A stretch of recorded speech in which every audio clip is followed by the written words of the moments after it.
আজকে হাইকোর্টে নতুন মামলা চলছে এভাবে মামলায় আমরা সারা এই কোটার একটি স্থায়ী সভা আমি আবারও বলছি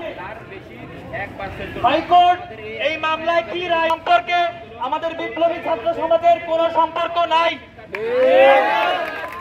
আমরা আমার বিরুদ্ধে যতদিন পর্যন্ত বিপ্লবী ছাত্র সমাজে বিপ্লবী রাজপথ ছাড়ব না।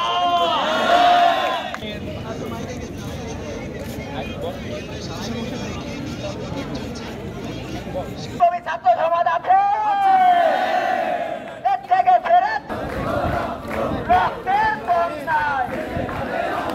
সারা বাংলা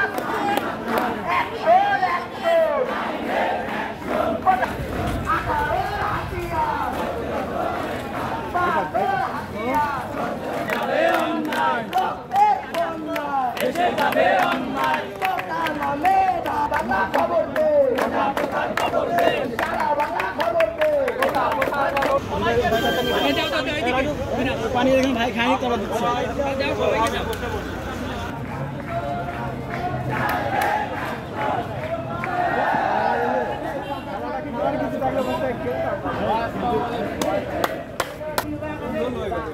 হ্যাঁ হ্যাঁ ভালো হইতো ভাই অনেক আছে পাশে আপনার সমস্যা সবাই করে